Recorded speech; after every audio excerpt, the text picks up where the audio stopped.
Yes, this is eye-poppingly beautiful, but it really felt shallow. I didn't get any sense of style.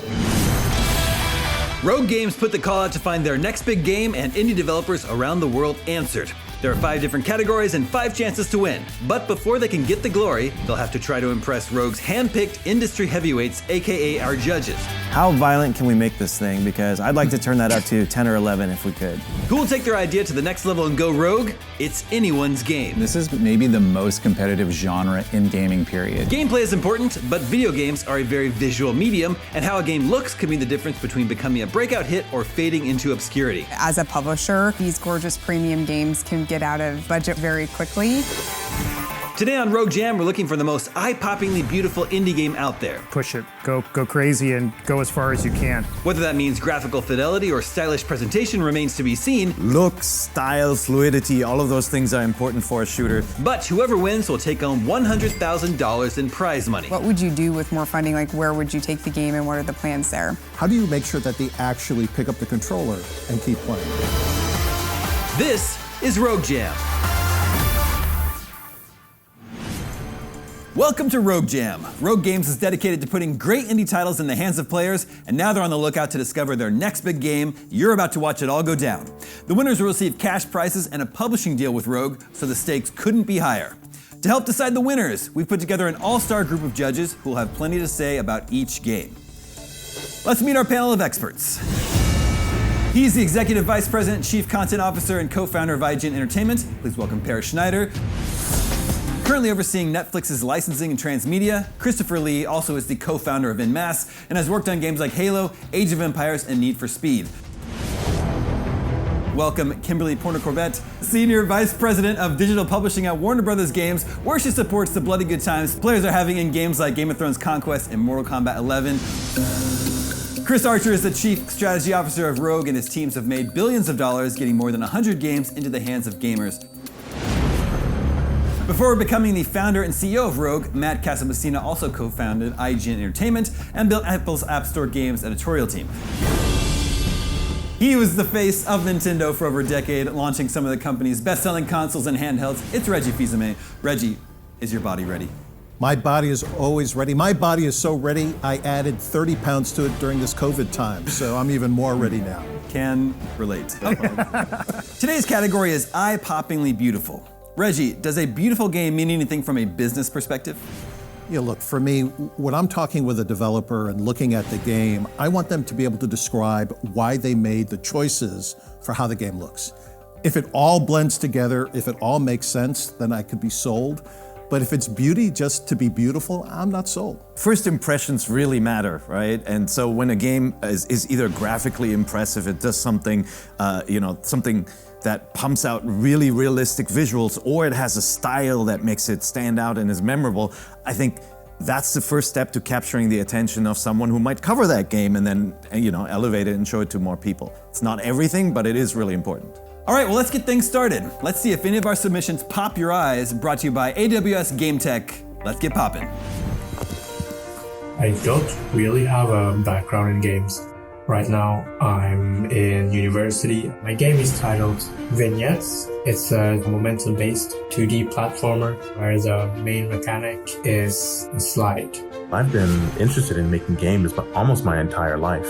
I set out to try to make a game that felt like a movie you were playing. I have always loved games, and they have always been a part of who I am. The name of the game is Summer Jelly. Every time that you play a mission, it's going to be generated procedurally. You have a different experience every time that you play. I quit my job to devote myself 100% to the development of my first title. My game looks like a Metroid-like, but it's definitely more of an action-adventure platformer. So the name of my game is called Boom Company, and it doesn't necessarily fit into a traditional genre. Gameplay-wise, it is an isometric space shooter with rogue-like elements. The name of the game is Icy Red. The game's genres are twin-stick shooter and Rogue-Lite. I've always wanted to create a game ever since I was little. I've loved building things for as long as I can remember. Our game is named Dry Ice, which refers to the mysterious element that powers most of the technology you'll find in the game. The main reason I wanted to be a game creator is because I love the idea of merging technology and art. The name of our game is The Misfits. Gameplay for the Misfits is kind of a throwback to the old arena shooters. The name of the game is Bot Rods, and it's an arcade racer. The gameplay in Bot Rods is arcade-style kart racing in the lines of Mario Kart and Crash Team Racing. I wanted to become a video games creator in order to be a part of what I'm most passionate about, video games. The name of our games is called Ugly. As you may notice, it's very ironical because our game is very beautiful. My hopes for the player when they finally get their hands on my game is to have tremendous amount of fun. I enjoy making games because I'm a storyteller, and telling stories through games is one of the best mediums I've found to express myself creatively. Working on this game for a good 4 years, and something like this usually takes a couple hundred people at a large studio, and we're pretty proud that we did it with just that little group. Okay, we saw several eye-poppingly beautiful games in there, but sadly, not every game you just saw can make it to our finals. Matt, why don't you tell us more about a game that didn't quite make the grade but still deserves some attention? This is a Rogue Standout, brought to you by Galaxy Racer. Yeah, my pick there would be a game called Biogun, which is a really quite slick Metroidvania, hand-drawn art, just an amazing particle system, and it's super snappy, really fun to play. I think ultimately it came down to our current portfolio. We just have a couple other Metroidvanias in our lineup already, and that's why it was narrowly edged out by a few other games. It was just very difficult to take this big field and whittle it down to just 3. I do take some consolation in the fact that some of these games were nominated in other categories, so don't say goodbye to them just yet. Our first finalist submission features twin-stick shooting, an extremely limited color palette, and plenty of aliens to turn into red smears on the ground. Let's rage out and score some sweet, sweet space vengeance with Icy Red. When I'm not developing games or not playing games, I'm actually teaching about games. My life consists of only games. So yes, I'm a university professor of game design. The name of the game is Icy Red. The game's genres are twin-stick shooter and Rogue-Lite. The game's story is about a man in search of vengeance. You, as the player, need to figure out exactly what happened to him to be this way. He can only see the things that he cares about the most in red, and the rest is just black and white. You, as the player, have the ability to bring entire levels to pieces. And to do so, you will have at your disposal a bunch of weapons, including a detachable arm, a grappling hook that you can launch onto enemies. The video game industry here in Argentina, I'm from Buenos Aires, games were quite expensive here and not so many people got into them. Despite the country being quite large, there aren't so many folks that do game development. Even if I make like negative money on the game, I will sell everything that I own just to keep making games. I love games. You can't take them away from me. Games are my passion, and how I feel about them is something that no one can change. That was our first finalist, Icy Red. As usual, our judges have all had some time with the game, and they've got some questions for the developers. Per, let's start with you. Look, style, fluidity, all of those things are important for a shooter, but camera is super important. And I want to hear a little bit more from you, how you arrived at this wonderful flowing camera system. Talk a little bit about that. The camera system essentially came when we were working on it in college. When you put it at a certain angle, you feel like the game has so much more depth. And not only that, we also need to showcase the entire room you are fighting at all times. So it took a bunch of time, but we really think we landed on something that works very well, and we quite enjoy it, honestly. There's an opportunity with the camera system, which is already great, for you to swoop into the world for cinematic shots as well, which you're not currently doing, to emphasize great pickups, great kills, etc., that I think would go a long way presentationally. You have to slow down the action for that. Yeah, maybe. I agree, we should try it probably. One of my favorite games of all time is a game called Mad World. It came out a long time ago. And it's a monochromatic game with over-the-top violence. How violent can we make this thing? Because I'd like to turn that up to 10 or 11 if we could. I wouldn't be mad about it. I really like the idea of exploding everything and very satisfying effects, but yes, of course, we will try to make it as satisfying as possible. Perfect. I actually heard Mad World, the publisher thought that Mad World didn't do as well as it should have because it was a really good game because it was monochromatic. So think about how you're presenting the game where you're not turning off people who are going to go, red, it's all red, I'm not going to play a red game, right? Just think about how you're selling the audience on the fact that you're going very, very stylish. This was one that after I did all of my judging, I would come back to and keep playing. I actually have a question that's not about the visuals, it's about the inventory management. I'd love for you just to talk a little bit about how you're thinking about that aspect of the game. We have a design philosophy where we tell the player, you don't need to care about those things. Your goal is to enter a room and kill everyone. You don't care how. You just ask fast, think later. And after a time, the player eventually enters this flow of constantly switching weapons and experiencing very different playstyles. I just never got into the flow. That's what you're telling me very nicely. I just never got into the flow. That's the one piece that I found is, if I was in a tough room and I just wasn't progressing, at times it became easy for me to just put it down and walk away.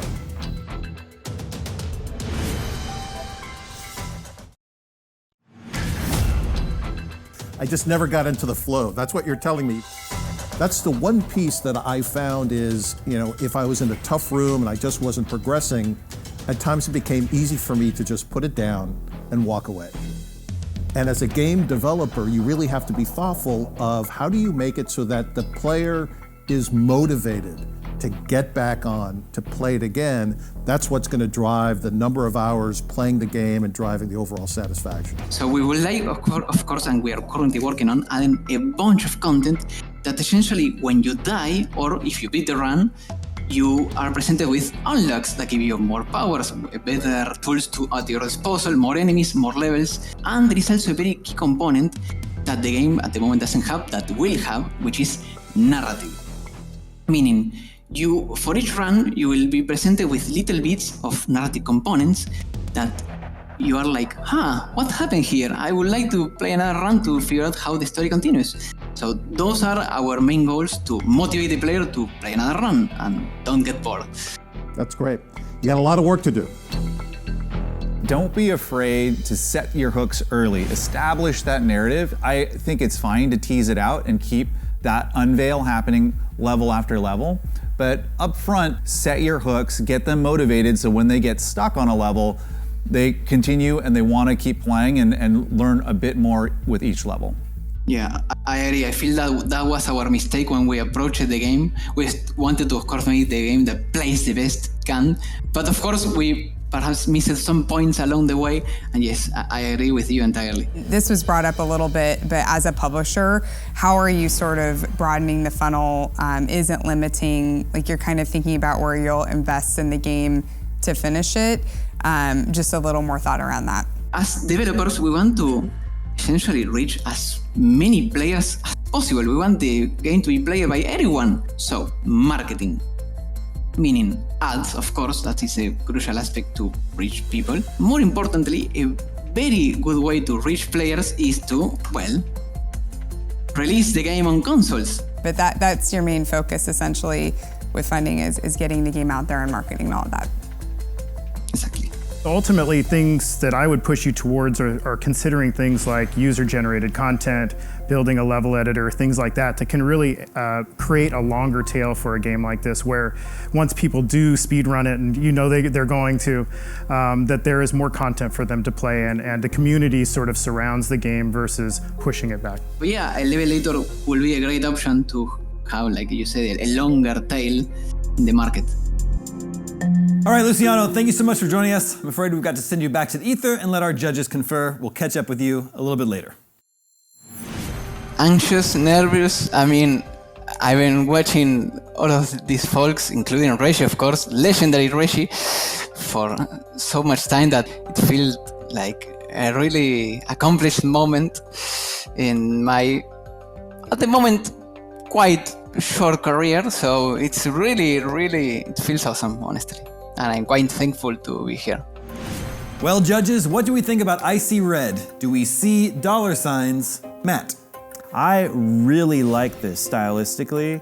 I think the one concern for me, and I think some of the judges have already voiced this, is that it could be too niche. You could almost alienate folks with this monochromatic style. That is the reality, right? And like how you position this will introduce people to this game, or they may say, oh no, I don't want to play that from the get-go.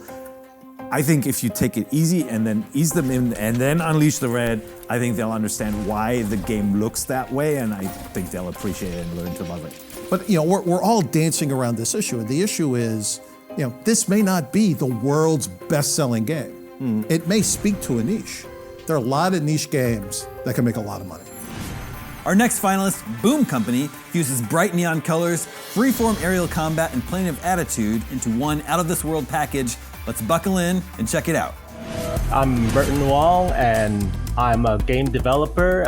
Now I'm here making my own game, Boom Company. Boom Company is a top-down space shooter set in a very wacky universe where basically mega corporation rules. So the gameplay comes back to the days of the old asteroids, but instead of shooting rocks, I think that we should really add a lot of missiles and particle beam cannons and have some more smarter enemies to shoot at.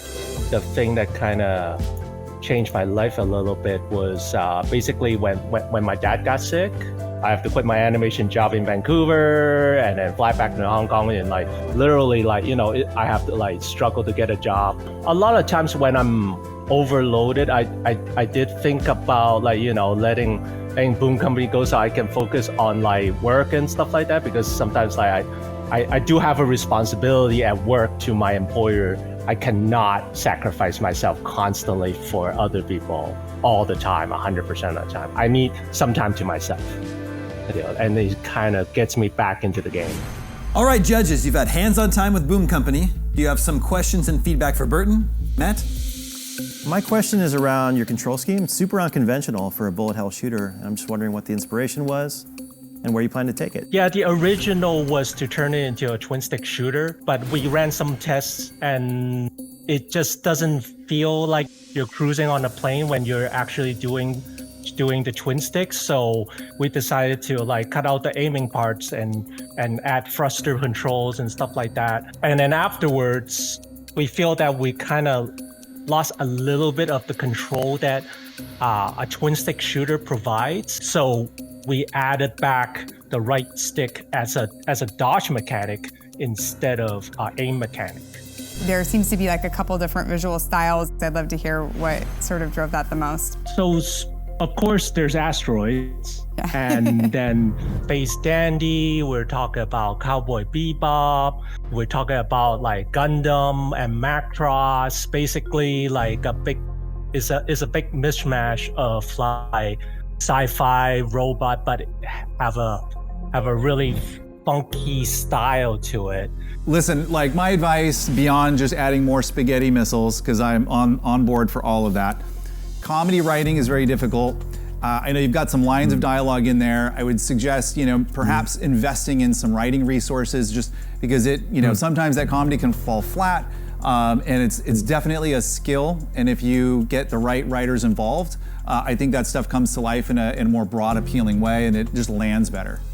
I actually love the visuals of this, and my advice to you is to make sure that it's consistent across the game. So some commentary around the anime not matching the game, but there is also the UI, UX, which you also need to make sure you pay attention to. When those menus come up, you want it to still feel like you're inside the ship or it's something that also fits. So just make sure it's all the way across. Don't ever let the player feel like they're getting out of the experience. Keep them in there.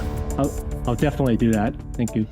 Find 5 people that you don't know, people who are not afraid to tell you the truth, and test 3 different control schemes, because that is the one thing that didn't yet click for me.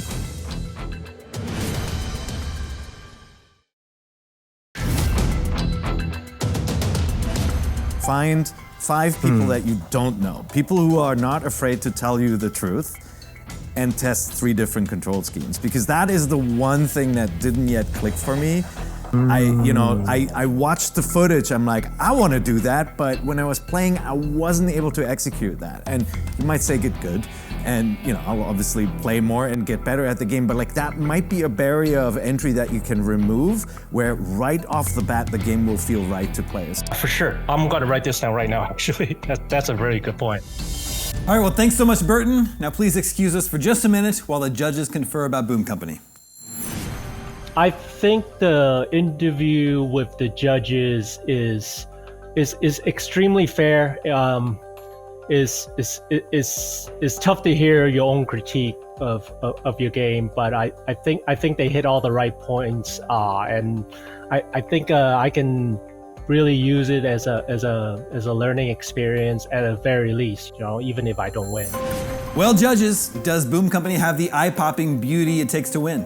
My biggest concern is actually less with the visuals. I'm pretty happy with them. I think it's around the control scheme. I think a lot of us touched upon it today, that it doesn't feel immediately intuitive, which is not to say it's bad, but there is a learning curve to it, and I think that can be viewed as a downside, so that would be an area of focus for us. I do think that the control system isn't just foreboding, it stands in the way in getting sucked into the game. But I also felt more connected and more invested in these characters than any of the other games in this category. I feel like he's done a really great job in setting a foundation for something that can potentially become a franchise down the road. And he also seems like, as a developer, really receptive. He's taking notes, he's open to feedback. That's always a good sign for a game maker, so a big plus for me. I think he's got a bright future. All right, well, that is 2 of our 3 finalists down, just 1 to go. Now it's time for us to take a closer look at the final selection in the eye-poppingly beautiful category, Dry Ice.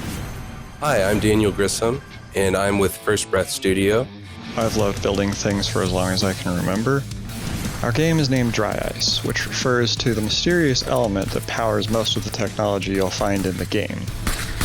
Our game loosely fits into some of the traditional genres like adventure, survival, shooter. It even has some battle royale elements. But really, it's such an interesting mix of all of them that we've decided to label it our own custom genre name of fantasy hardcore shooter. Our game stands out because it is set in a World War II setting with fantasy elements and steampunk elements, embracing such a unique experience of a hardcore looter shooter. Right before the game competition hit those deadlines on the submissions, I had a personal tragedy of a family member passing away, and I had to go be with family for about a month before the submission. And so I just had to step away from making the game for a while. And luckily Landon was able to get it to a good spot. And yeah, so it was really hard, but we made it through, and Landon submitted the game, and we're here, and it's been a journey, but life gets hard sometimes. Joining us remotely from Rogue Valley, Oregon, please welcome one of the creators of Dry Ice, Daniel Grissom of First Breath Studios. Welcome, Daniel. Hello. How's it going? Well, all right, judges, you've all gotten a chance to play Dry Ice. Do you have some questions and feedback for Daniel? Matt? Should you win this prize, where do you plan on taking the project? So we want to really develop our cast of AI enemies that you'll be battling against to gain better loot, and also spend some time and money on developing 3D assets and hiring artists in the community to help us really build that steampunk aesthetic. These gorgeous premium games can get out of hand budget-wise and resource-wise very quickly. There's a kind of an ocean between what we played and what you're describing, and that I've seen that be like $100 million ocean or more. Cool. So just sort of understanding that and then planning around team size and funding and stuff, I think would be really good, because the snippet we played was beautiful, but there's a lot to do past that.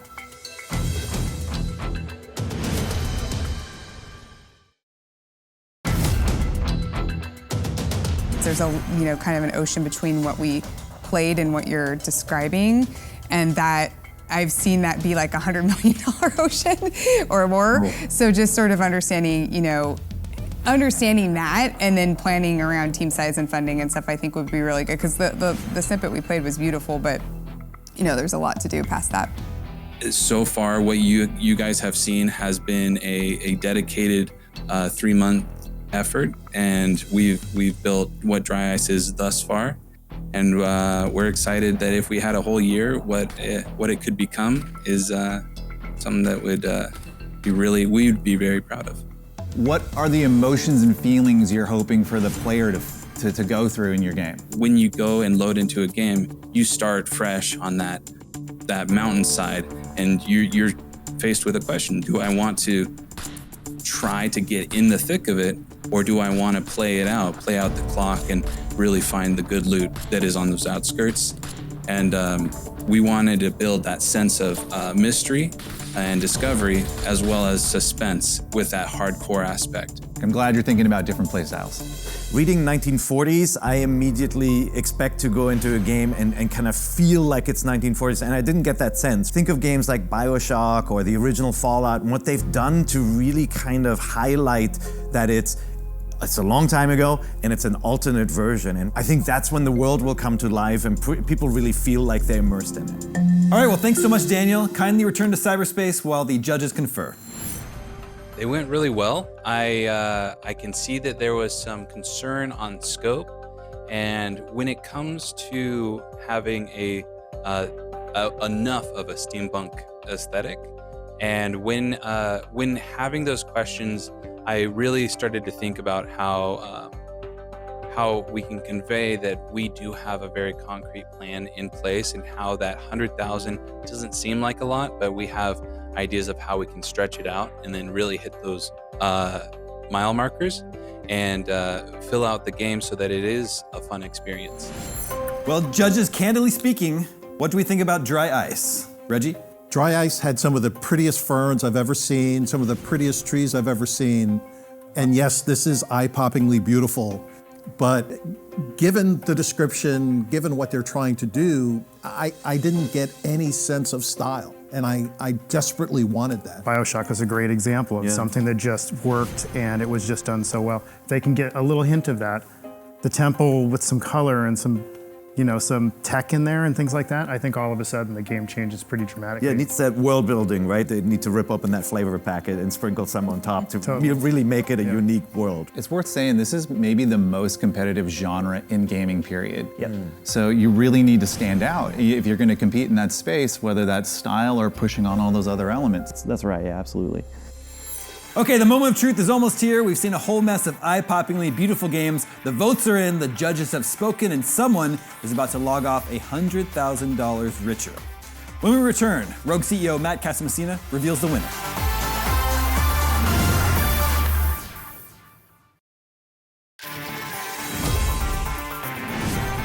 Welcome back. Now is the moment we've all been waiting for. It's time to reveal the Rogue Jam competition winner for the most eye-poppingly beautiful game on the horizon. Now, since Matt is officially the big boss at Rogue, he'll be speaking on behalf of the judges. Matt, have you reached a decision? Wasn't easy, but yes, we sure have. All right, let's bring our developers back and get down to business. Developers, are you ready? Yes. Bring it. All right, Matt, the floor is yours. Thanks, Damon. First up, Luciano. Icy Red is super distinct. Great black and white style with this red juxtaposed violence. It just works. The detail in this brutal isometric world is incredible as well. But it has all the gameplay substance to back up the style. And that means tight, intuitive controls, fluid, fast-paced battles, and this great, rewarding sense of progression. That being said, some of the judges noted that this monochromatic style might be just a little bit too niche, and that could alienate some audiences. Bert, Boom Company's slick presentation impressed the heck out of us. Your animation background is on full display, and fans of Cowboy Bebop will be all over it. It's a classic arcade format with a flashy, modern aesthetic. But the controls require a lot of practice, and we recommend a bit of a tutorial. Also, a clearer progression would add a lot to the experience. Yet there's no denying this is a very good-looking video game. And finally, Daniel. We think Dry Ice's foresty battlegrounds are stunning. At first glance, in fact, you could mistake this from an effort from a major third-party studio. The controls are tight and responsive with excellent gunplay. Obviously, a lot of work went into this. But the steampunk element feels severely underrepresented here, which results in a presentation that still seems to be searching for a signature style. You've all created some visual masterpieces, but there can only be one winner.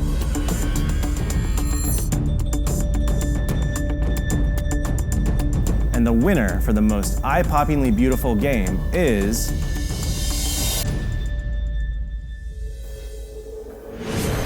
I See Red.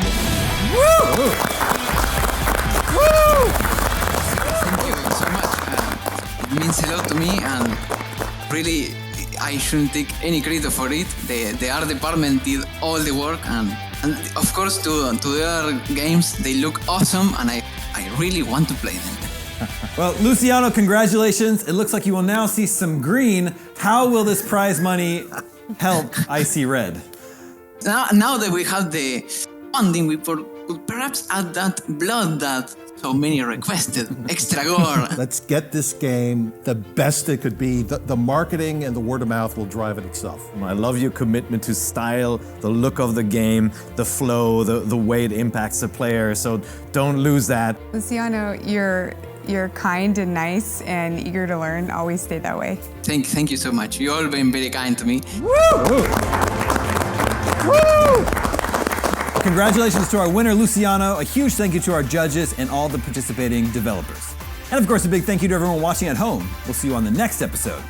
I'm Damon Hadfield, and on behalf of everyone here at Rogue Jam, we'll catch you next time. On the next episode of Rogue Jam, we're taking a look at 10 bizarre entries that made Rogue games go, what the F? But with $100,000 on the line, weirdness pays off. I think it's a 10 out of 10 on the WTF meter for sure. It certainly had what the Tune into IGN Monday, May 2nd as we showcase some awesome entries that weren't afraid to go against the norm. Rogue Jam, it's anyone's game.